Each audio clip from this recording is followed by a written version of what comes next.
Hey everybody, welcome. Thanks for joining us for this session on Samsung Wallet. We've got some great things to talk about this afternoon. I hope you got some coffee and are revved up from the event. And we've got one big announcement that we're going to talk about a little bit later, so don't go anywhere. So I'm going to start by walking you through what's new with Samsung Wallet. We're going to talk about a little bit about how the wallet ecosystem is evolving, and then I'm going to hand it over to Rajiv, who's going to talk more in depth about how you as developers can participate. So we're thrilled to announce Wallet is expanding, right? We're expanding both geographically as well as our content set. Wallet's now available in 29 countries. It can be used not only on our mobile devices, but also on Watch 6. So we've got a lot of functions for Watch 6. We're continually expanding the content, and we've built a set of APIs and SDKs for easy partner onboarding. So we want to make it as easy as possible for partners to join us, add contents into the wallet. So it's now much more than just payments, and it will just continue to evolve. Okay, so let's talk a little bit about how things are evolving. You know, it's always easy to recognize trends in hindsight. I think we all recognize that. And it's always hard to know what's coming next. So we're going to talk for a minute about how digital wallets are evolving and expanding. We're going to talk about the future and how it may not always be obvious what's coming next. But you know, I think you can be confident that with digital wallets, all of the contents of your physical wallet are converging into mobile, right? It's going to become a must-have application for literally everybody. It's not a niche application for people that like to play golf or people that like to cook. This is going to be an application for everyone. So we've seen it before with other high-use content sets, and we're seeing it now with Wallet. So to illustrate this point, right, you know, back in the 1970s, back in the 70s, the Wayback Machine, you could pretty much listen to any music that you wanted, right? As long as you were willing to go to the local music store, sift through album stacks, right? Buy the entire album, go back to your house, sit in the only room with the turntable, right? And it was a great experience. We all loved it. All of us that are old enough to have loved it back in the 1970s.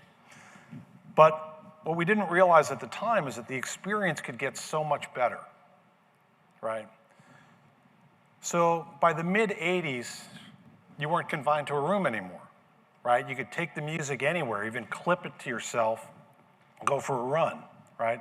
By the mid-'90s, you just took the player and put it in your pocket, and in the 2000s, you don't need a separate player at all, right? You have it all on your mobile phone, and you can stream any song that you like. You no longer have to buy the entire album. Same thing happened with our cameras. So, you know, personally, I used to carry one of those big zoom lenses around. I used to take it skiing. I'd wait for my friends to wipe out. I'd try to get out of my coat as quickly as possible and capture them before they got their gear together. But as time went on, right, the resolution on our cameras got so good, right, and the photo quality and the zoom lenses got so good that we got to leave those SLR cameras behind, right? Maybe not entirely behind, but for most of us, I think we've mostly used our phones. And it, in hindsight, all looks so obvious and natural. So if you think about it, these are all things that we all do today. So at first blush, mobile wallets may not seem quite as exciting as portable music or small form cameras. But I think it's only because we're at the beginning of this journey, or maybe somewhere in the middle of this journey. And the future is never going to be obvious, right? So in addition to payments with our wallet, coupons and tickets, which we've added to our wallet, we're expanding the wallet to include all of the items from your physical wallet, things like student IDs, company IDs, driver's license, boarding passes, keys for your home, your office, your car, hotels, insurance cards, and more. And some of these are going to take time. It's going to take time for the ecosystems to mature, but as the content becomes readily available, the user scenarios for this are going to just rapidly multiply. And the wallet's not just about replacing the physical cards. It's not just taking your old plastic and turning it into a digital version. It's about enabling new experience, speeding up lines, protecting your identity, and saving money. It's about the freedom of carrying just your phone or your watch and the comfort of knowing that the wallet is going to work even if your phone battery dies. So imagine for a minute simply tapping your watch on your dorm room or your hotel room to open it. Maybe securely sending your ID, certified ID, along with a payment, or combining your health insurance card with an ID with your co-payment at the doctor's office with one simple transaction. Maybe imagine entering your certified ID, personal information, securely online for a loan application, right? And all with one single click, right? Moving through security at the airport without standing in line. I mean, who doesn't want to do that, right? Or maybe my personal favorite, just instantly sharing a house key, when one of your kids calls and says they're locked out, right? All of these things wallets are going to enable as we move into the future. So in the not too distant future, as NFC becomes ubiquitous for payments, right? We're getting closer and closer. Digital IDs are accepted. Law enforcement, travel, other scenarios. We're going to finally leave our plastic cards behind. And these cards are going to be a memory, ultimately, just like cassette tapes and SLR cameras, right? There'll be an endless set of offline and online use cases for transmitting a single card, single ID, or a set of cards used in combination. So we think wallet will be every bit as useful and exciting as the other capabilities that have converged onto your mobile phone. Okay, so let's take a look at the progress that we've made, right, over the last year or so, and where we expect to go in the near term.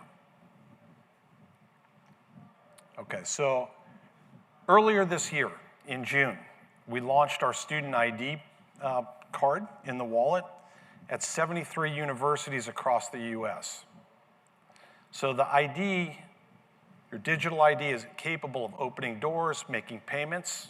So you can make payments at bookstores, restaurants, vending machines, and more with dollars loaded onto your account.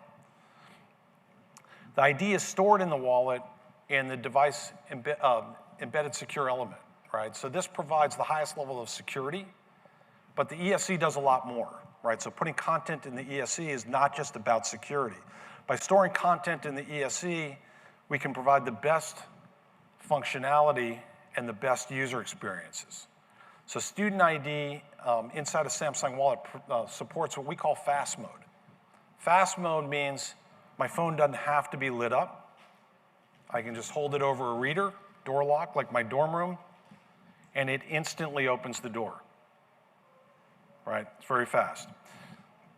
With the credentials stored in the ESC, it also supports battery reserve. So if I'm out late and my phone runs out of battery, I go back to that same dorm room, the door lock opens. And this is going to be percolated to all of these digital keys, whether it's your office, your home. Over time, it will be for all. Okay. So I just hold the device over the NFC reader, green check mark appears, displays on my device or the exterior of my flip, for example, my flip device, that reinforce that it worked. And in our next update, in our next wallet update, we're going to bring a feature to Student ID that puts a direct link from our ID to our Samsung store. We provide discounts for students. So all of the great products from Samsung that students buy, whether it's laptops, monitors, tablets, TVs, earbuds, and more, have student discounts. Why not make it easy for them to access? Student ID and other key features like payments, keys, tickets, boarding passes are now supported on the watch, right? So again, This adds just an incredible level of convenience, right? To simply use my wallet from my wrist. So I can open a door, I can make a payment, show my boarding pass, or scan my boarding pass. So I just need to hold the watch close to the dorm lock, for example. Lock opens up.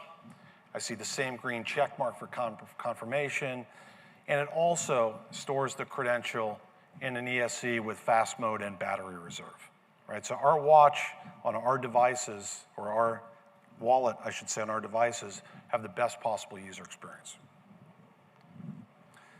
Company ID is a feature that we're adding in the next couple of months. So this is going to allow employees at companies equipped with NFC locks. So the ecosystem for things like, you might ask why we only rolled out to 73 universities, why not 5,000? People have to upgrade to NFC locks in order for this to be available. So companies are rapidly doing this, right? So just like student ID, the company access card is stored in the ESE. It features fast mode and battery reserve as well. And these are truly key differentiators on Samsung devices for Samsung Wallet. So company ID is an emerging space it's building tremendous momentum at the moment. We're seeing a lot of companies starting to understand the cost savings of digital keys, convenience of the mobile wallet, and they're investing in the infrastructure to enable these. You're going to see a lot more of this moving forward. We've enabled in Samsung Wallet our tickets and boarding pass modules. So we've enabled the coupons, tickets, boarding passes, we've enabled all major US airlines into our boarding pass scan and storage.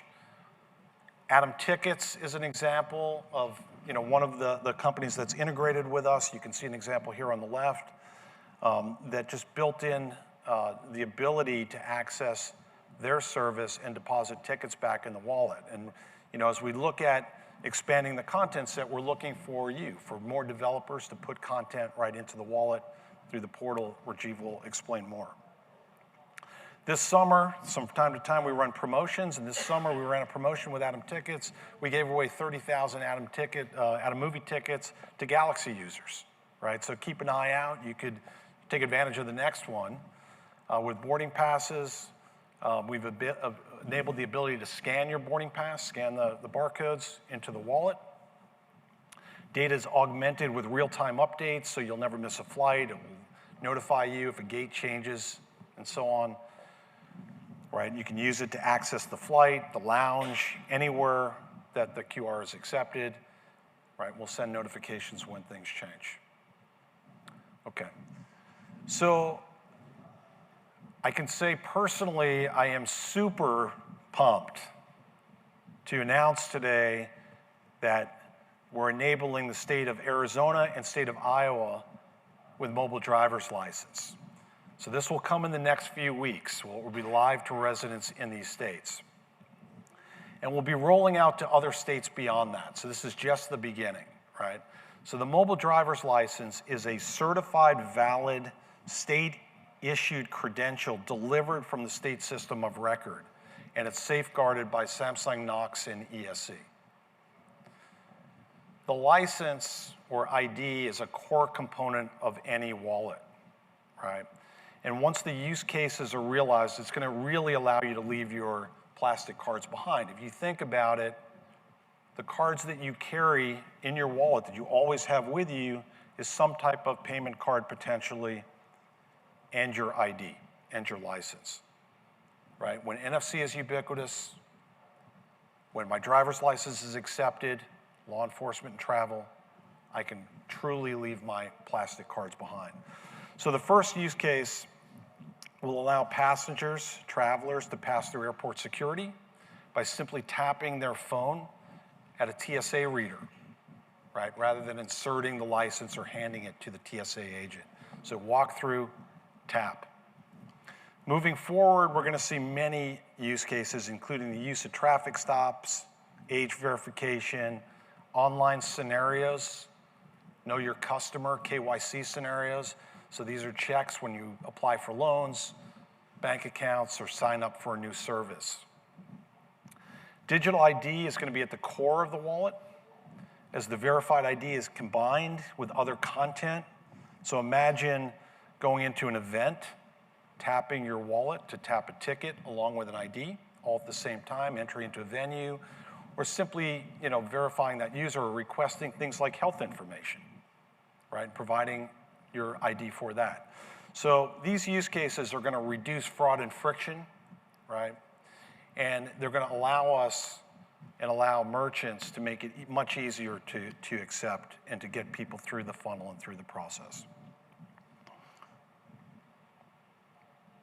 Okay, so soon, Samsung Wallet's going to offer an SDK for ID. This is for requesting and using a verified driver's license or your ID in your applications, right? So we think that this is going to be a key area where website application developers can take advantage of and integrate with Samsung to pull this credential.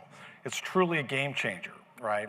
It's a secure state-issued ID will reduce fraud and friction on your site, in your application, and allow users to interact seamlessly.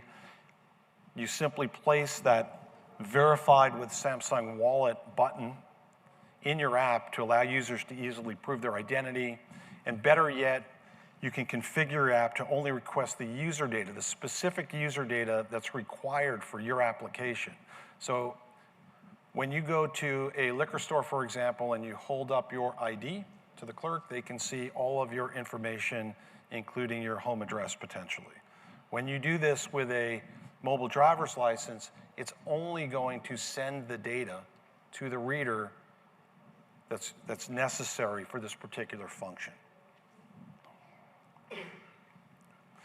So the ID can be stored for a variety of purposes. Know your customer checks, age-restricted purchasing, checking into a service, any place where true identity is required. And by integrating the trusted ID, you can reduce the number of screens required to verify a user, improve throughput of the service. And because the license is provisioned from the state system of record, it's a valid driver's license that can be used anywhere, any way that your plastic license is used today. Okay. So how can you participate? How can developers participate in this, or if you've got a service that requires ID? So the process involves 4 steps, starting with just creating an account on our portal, getting a one-time approval from the Samsung Relationship Manager. So you just go in, sign up, create an account, get approval. Then you go ahead and create content based on templates, predefined templates, and you just follow the easy steps provided in our integration guide for customizing and testing your content with the wallet. And then you just publish it out to your users. So users can simply click on Verify with Samsung Wallet button to use the verified ID from our supported devices and present it in your applications and on your website. So to do the integration, this is where I'll let Rajiv talk more technically about this, but to integrate, you just start with our Samsung Wallet portal. You just go to our portal site. Once you've onboarded onto the portal, you access the SDK and API documentation, right? So this allows you to support the wallet, the digital ID. So the APIs are shown in the flowchart. And step number 1 is just to check, have your application check whether or not a given device supports Samsung Wallet. So you may want to do that before showing the button. This is optional, but we recommend it for applications on a website. We recommend that you display the ID and let the user decide whether they have it or not and want to click on it. So if the user elects to verify with Samsung Wallet, then we initiate what we call a data sharing consent sheet. This is just a pop-up that tells the user that these fields of information, maybe your name, maybe your photo, or maybe your birth date, whatever's required, is going to be sent over to the merchant or whoever's taking the data. So when the user authenticates to confirm the data sharing, Samsung Wallet's going to return an encrypted payload that will be used for further processing. So this is what tells you ID was verified, it's accepted, you can use it to go ahead and process. Okay. So we are really excited about mobile driver's license announcing it today. This has been a long time coming. I feel really good about it. For me personally, it's been a long time coming. If you take a look, maybe on the web later, you might see a press release that we put out as well. So feel free to take a look at that. And I'm now going to turn it over to Rajiv, who's going to walk you through more of the specifics on our APIs and SDKs. Thank you.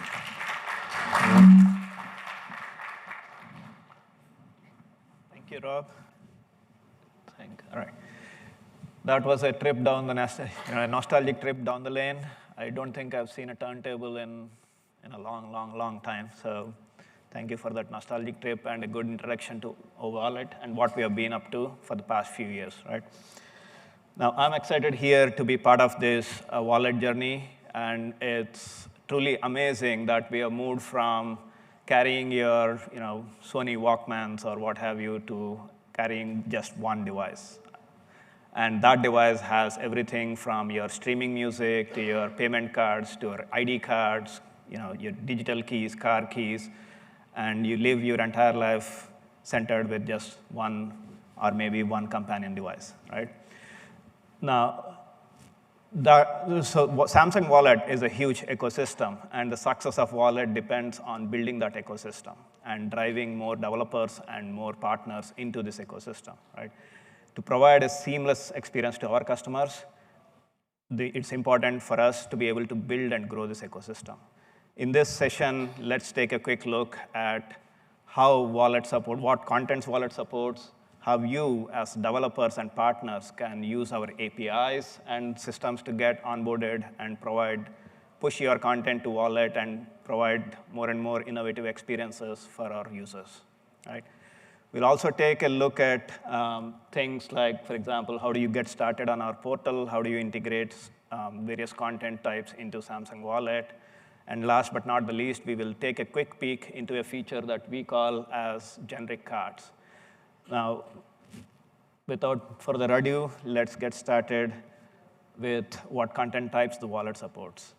As Rob briefly touched on, we have quite a bit of content that's already supported. Things like your boarding passes, coupons, tickets, ID cards that we will be launching pretty soon. We also have loyalty cards, membership, and gift cards, and more, right?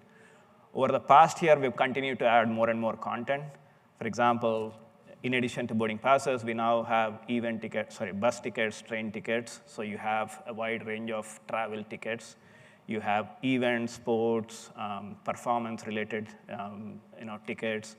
Then we have also added APIs for loyalty card, gift cards, coupons, and generic ID cards as well. Just for the record, the ID cards that we are referring here is different from the mobile driver license that Rob just mentioned, but there are scenarios where you might want to add certain ID cards that don't necessarily have to stay in the secure element, right? So we have APIs for that as well. And all this is enabled by what we call as the Add to Wallet APIs, or the Wallet Container APIs. In this session, we'll take a deeper look at some of these APIs and how you can get started on that. Now, you'll notice that in addition to all these content and sub-contents, there are some use cases that may not fit into one of these buckets. For that, we now also are supporting something called as generic card. We will pretty soon be launching it.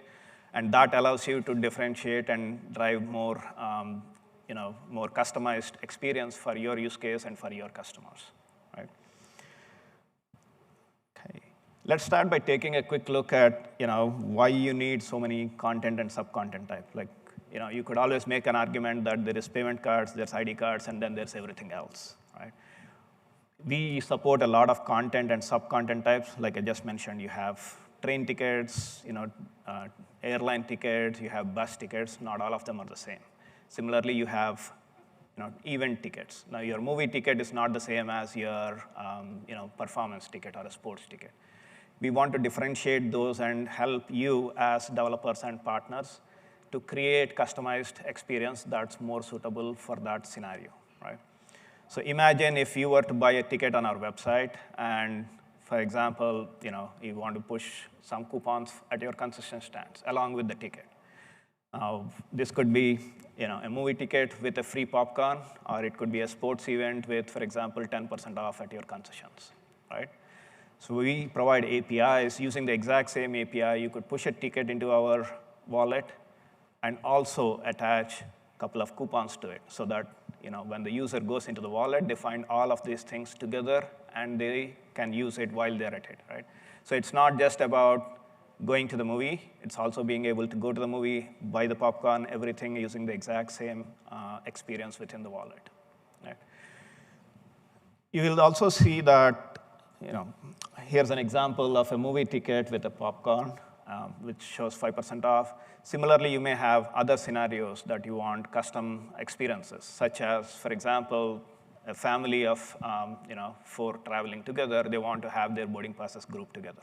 Instead of you having to open the wallet, sort through, and figure out where each boarding pass is, you want to be able to simply swipe up and see all your boarding passes grouped together for that flight, so that at the gate, you're able to check in and move faster, right? Similarly, let's say you have a specialized, you are running a performance where you want your customers to be able to scan once and enter the venue, but not be able to use the barcode again after that, right? So the moment, for example, you can implement our APIs in a way where they move in, they scan the card, and then once they scan, the card is dimmed, or the QR code on the card is dimmed, so that nobody else can reuse it at that. Even the same user cannot go out and reuse it again, right? So these are all customized experiences that come from that notion of defining content, sub-content, and experiences of each of these content. And to enable any of this, you just have to use our add to wallet APIs, right? So there are other features. These are all about content and experiences, but we also have things like, for example, backing up certain content across devices. When you add a content, you want that to be able, for the user to be able to see in their mobile, in their watch, and if they have two devices, you want them to be able to see. In certain cases, you do not want them to see. I mean, let's face it, you don't want the Taylor Swift ticket to be showing up on 3 different devices and being able to use thrice, right? So we do have fine-grained controls. You will be able to do or put restrictions where you want and allow what you want or don't want in these experiences. Please note, though, that while we call out a lot of content, this content availability varies by region. So if you are in a certain region looking to support a content, then you do not find it in your devices in that region, feel free to reach out to Samsung. It's a matter of, it's a very simple thing for us to enable across regions, okay? All right, with that said, let's also take a look at what other things we have been doing beyond adding more content types. Now, adding content types is fine, but we've also added more and more features that might be applicable to multiple content types over the past year, right? Here are a few examples of the features that we have added. Let's start with private cards. Now, this is a scenario where you as a partner or a developer want to support a certain content in the wallet, in Samsung Wallet, but you want this to be restricted, to be available on the user's device. So this is something sensitive. For example, you're hypothetically like an insurance card. You do not want Samsung servers to have a copy of it, even for backing up and restoring across devices. You want the user to be able to add it from your website, for example, to the user's device and have the copy only on the user's device, right? So you could designate that as a private card. When you onboard on our portal, you can designate the content as you choose, and private cards live on the user's device. We as Samsung do not have visibility to it. It's between the user and you, right? Similarly, if you have, on the other hand, something called as a secure card, where you're, in addition to having the content in the user's wallet, you want to also enforce authentication. Have the user authenticate every time they want to show the content somewhere, right? So you could designate certain content by using a secure card feature. Designate it as a secure card, and what it ensures is that every time user opens it, they'll have to authenticate and then use it, right? Now, we also support card share and secure card share. This is a scenario where you have content added to Samsung Wallet, and then you want to be able to share it to somebody else, your friends and family. You can use the Android share button, an equivalent of that, and then you'll be able to share the content to a recipient, right? A secure card share is one where you want the content to be transferred. So if, for example, I share certain ticket to my friend, it gets added to my friend's wallet, and when it's successfully added, it's also removed from my own Samsung wallet. Now, there are scenarios that you as a developer can designate which feature and which functionality is available for your content. Right? Then the other feature we have also supported is called card import.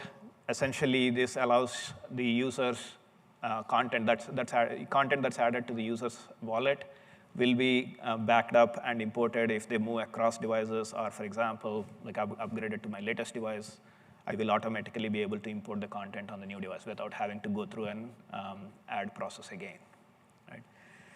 So the other feature, the interesting one we have is something called a scan to wallet that's recently launched by us, and this allows you, what if you, for example, are in a concert, at an event like SDC, and somebody hands you a pamphlet that has, maybe a coupon for something, or it has certain information that you want to add it into your wallet for future reference, right? We can now support something called as a scan to wallet. So you as a developer or a partner can integrate, Samsung wallet related QR codes into your material, and this could be printed out or could be put as a kiosk in your store, for example, and all the users have to do is scan with their Samsung Galaxy devices, and they'll be able to import that content. For example, this could be a coupon that's imported into the user's wallet. Then they can, so this is essentially a way for you to bulk distribute some of your content into user's wallet, right? Now, last but not the least, we will also touch on, we also added, or we're in the process of adding a feature called generic card that will launch early next year. And we will touch upon it in a few minutes, but this is for you to tailor further experiences, right? Something that the existing content doesn't support, you will be able to use generic card for that. All right, without much delay, let's see how you actually get started with adding content to Samsung Wallet. So first up, I think the home base for everything that related to wallet is the developer portal, the Samsung developer portal at developer.samsung.com/wallet. Head to the website, and you will find all the information you need about Samsung Wallet right there. But as a reminder, I want to remind, for those of you who are new to Wallet, Samsung Wallet was built foundationally on Samsung Pay, which has been around from 2015 in the US. So when you go to the website, you will see that we have still we got all the Samsung Pay APIs and SDKs. In addition, we added Samsung Pass, we added a lot of wallet content, and we have a blockchain. So you will find on the developer website, you will find references to all these components, right? So on this website, head up to the Add to Samsung Wallet, hit the button, and then you will see all the technical specifications, help guides, sample codes, and everything you would need to get started, right? So I think Rob briefly touched on it, it's a 4-step process. Typically, for most of our processes, you really run into the same thing, which starts with adding an account. If you do not already have a Samsung account, please sign up for that, and you'll be asked to provide some company and personal information so that we can verify and approve the account. Once an account is onboarded, the next step is to provide some security-related information to do a secure communication. This could be exchanging your keys, listing out your IP addresses, and getting access to our APIs and API keys, right? On our portal, then you can go ahead and create what we call as a templatized wallet container content. So you would have to basically select out of a predefined set of templates, customize the template to your needs. This could be the font, the background color, and as we briefly talked, do you want to set it as a secure card or a private card, for example? Do you want to allow backup and import? Sessions will start again in 5 minutes. Scan the QR code on the back of your badge to view the session schedule. Yeah, all right. Well, I guess we are already here. Hopefully, everybody scanned their QR code, so let's continue. All right. The third step of this process is for you to basically select a template and customize the content. And once you have customized it, you will be able to test it and go to production.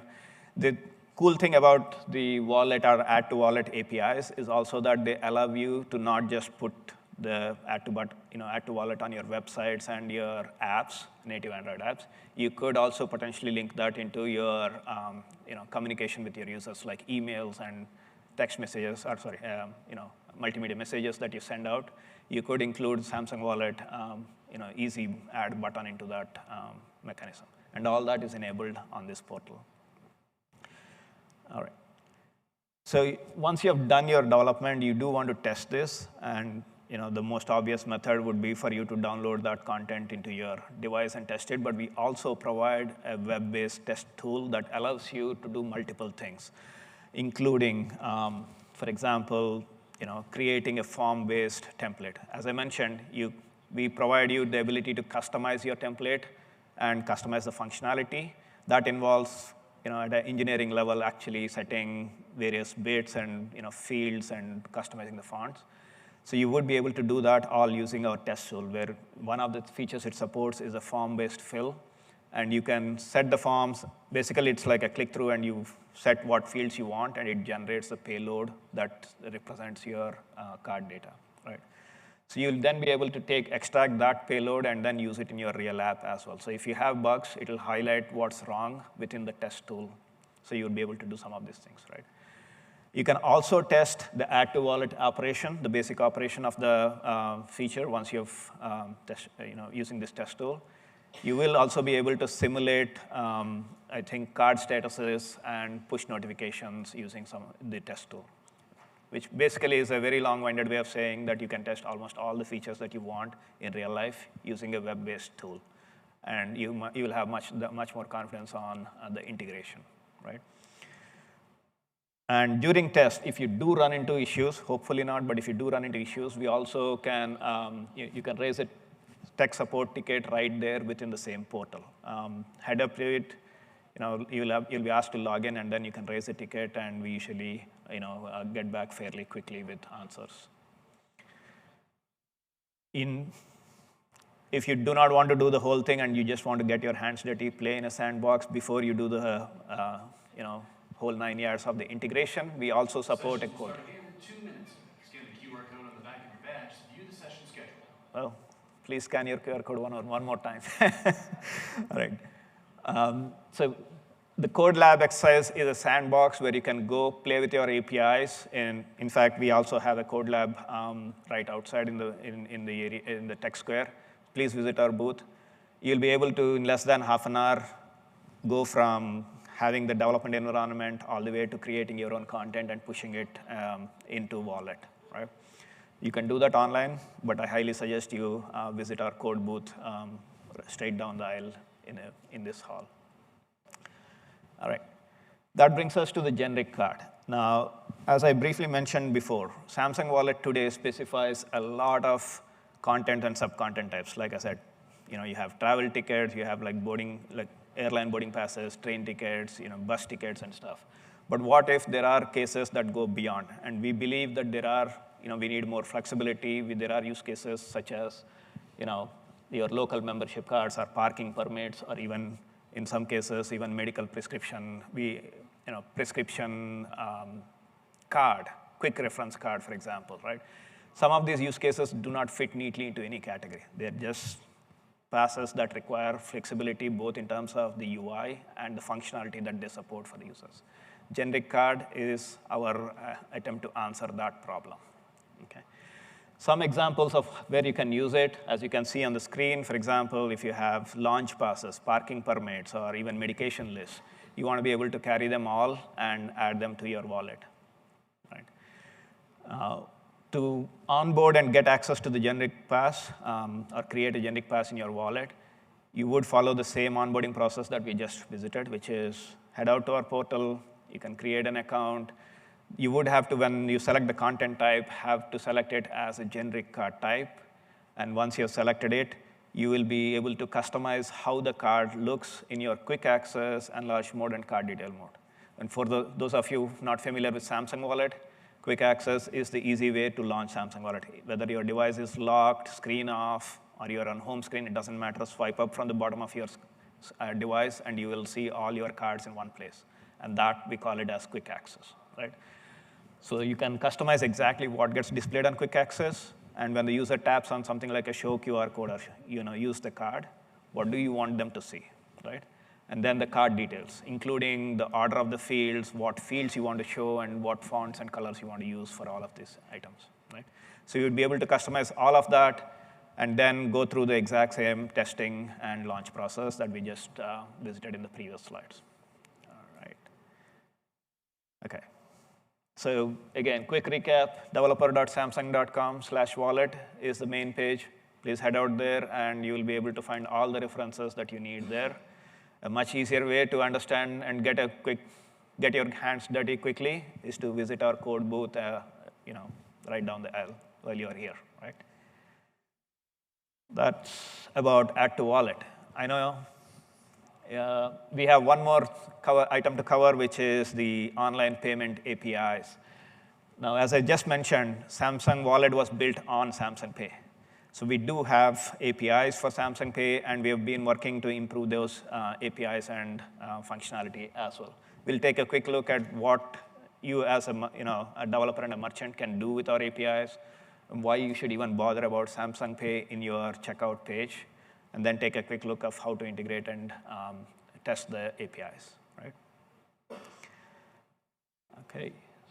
So why Samsung Pay? I think that's the critical question, and then we'll quickly, I won't spend too much time, but without that, the other points don't matter. So let's take a quick look at why Samsung Pay, then look at what does it take to onboard, integrate our checkout solution, and then how you can get some developer support for this, right? So why Samsung Pay? I think, so first off, for those of you, again, not familiar with Samsung Pay checkout, the Samsung online checkout experience is really contained in one screen. We call it the payment sheet, right?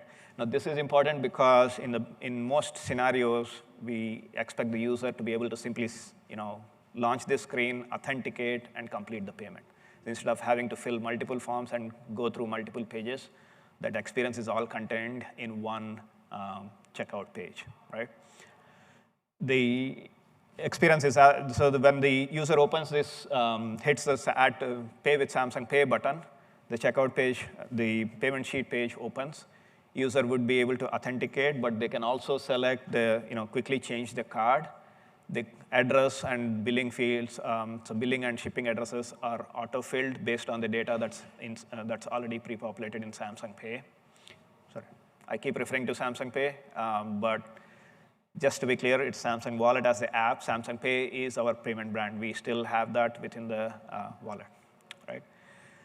So as a merchant, you will also be able to take benefit of customizing this experience. Not all the fields are important. For example, you want to restrict the payment to or accept only certain card network branded cards, or you want to you want to have the shipping address as a mandatory field, for example, right?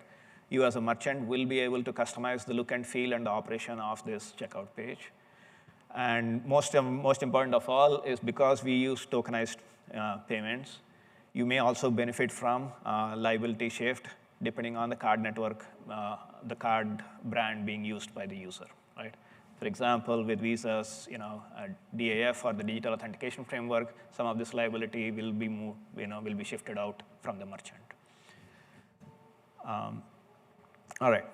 With that out of the way, the question then is, how do I integrate, or what solutions does Samsung provide for my integration, right?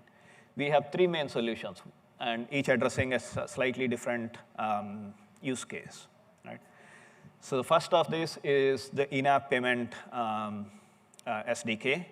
This is primarily geared towards Android native integration and provides the best experience for native apps or checkout in native Android apps, right? The second one we have is the web checkout, which works for both the mobile web as well as desktop web. And to be clear, this is the same device, like you are on a mobile web page, you are going through a checkout, you hit the Pay with Samsung Pay button, and you complete the checkout on the same device. But you could also equally well check out on 2 devices. If I'm on my laptop, I am at a merchant checkout page where I see the Samsung Pay button. I can hit on it, enter my email ID, and then authenticate on my mobile device, complete the transaction thereby, right? The other features remain the same. The users can still select the card, complete the billing address and shipping address, and complete the authentication on their mobile. The third solution that we support is also the standards-based W3C API. That's driven by the W3C standards payment request APIs that are supported by Samsung, as well as a couple of other wallets, right? Now, let's take a deeper look at the onboarding process. The onboarding process is common for all these solutions. And it starts by going back to the developer.samsung.com/wallet. Once you are here, you will now this time around hit on the Samsung Pay button, which then takes you to all the documentation required for onboarding on Samsung Pay APIs, right? The onboarding process starts with the merchant onboarding, where you have created your account. You would be asked to provide some of your business details for us to be able to verify. And once approved, you have access to the SDK, the integration, and the test processes, right?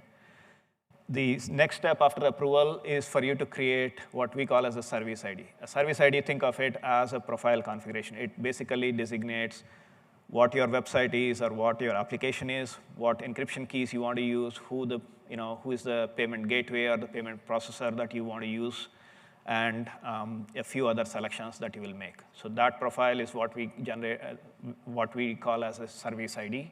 And a service ID is the core of all the APIs that you use with us, right? Once you registered your service ID, you will then be able to follow developer guide. Essentially, it's a very simple set of APIs. You'll be able to integrate these APIs and get into testing. Once you have tested it, you're ready to go for launch. Distribute it any which way you want to distribute your application, right? All right. One of the other processes or steps before launching, though, is that we request you to provide the test results and the placement of the Samsung Pay button on your merchant web page. Could be an app or it could be the web page, but we need the screenshots for us to be able to ensure that you're adhering to our guidelines, branding guidelines. And that would be the final gating for launch. You should be able to launch and release to public thereafter, right? Okay. Let's take, that was for the mobile app, and for the web checkout, the process is similar but slightly different. You will onboard on the same portal. You'll go through a registration flow, provide your business details, and get approved.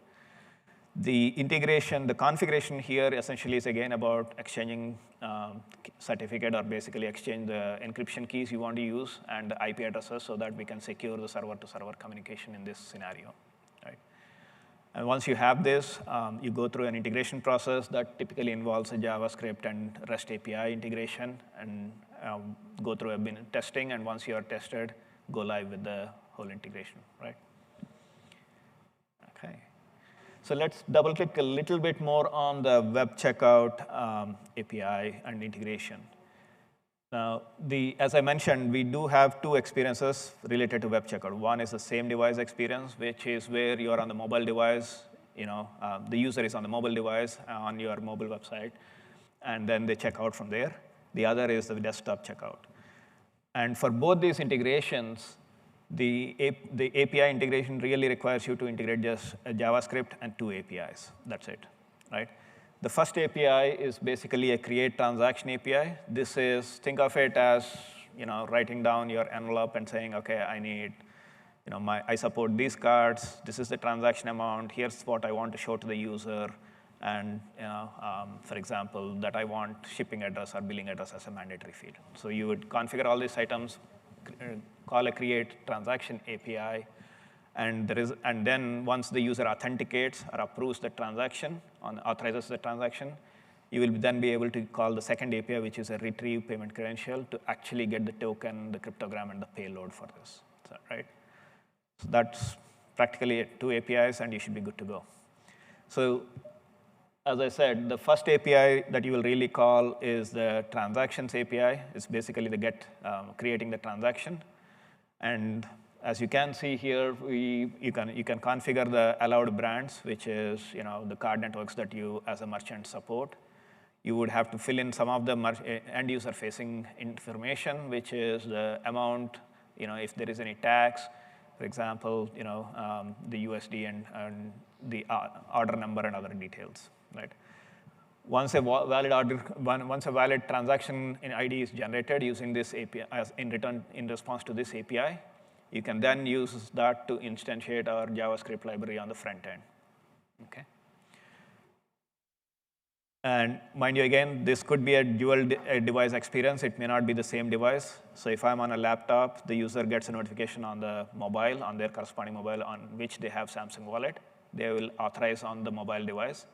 So once the authorization is done or authentication is done by the user, your backend will be notified, and you can then call the second API, which is retrieve payment credentials. Now, payment credentials themselves, between all these solutions, whether you use the in-app solution, the web checkout, or the W3C, the payload that you get is same. As in, we generate, like if you, for example, the user uses a Visa or a MasterCard branded card, the output for a MasterCard branded card is the same across all these properties. Similarly, for Visa, for example, the output that we generate is similar to these properties, right? One variation, and the data is encrypted, and if you notice the data field here, that's the encrypted blob that your payment gateway or your payment solution provider would be able to help decrypt and process in the backend, right? One variation of this is certain providers, for example, Stripe as an example, might actually provide you with a PG token ID instead. So it's not a token and a cryptogram. What you would get is instead, for example, a Stripe token ID that you would get in any other integration with Stripe, right? So the payload itself really depends on the payment gateway in certain instances, but for the most part, you as a merchant would not be burdened with some of these details. You will have to work with your payment gateway or solution provider to be able to unpack this data and make an authorization on your behalf, right? Again, at any point, if you have questions on this, feel free to reach out to Samsung, and we should be able to help you. Here are a few links. Again, just to repeat, developer.samsung.com/wallet is the homepage. Go there, and you can find all the sublinks that you need to get the integration up and going. Right? All right. Again, one last time before you head home, please visit the booth, take a look at our demos, and get your hands dirty. This is a developer conference after all, right? Please visit us at the code booth. Thank you. All right.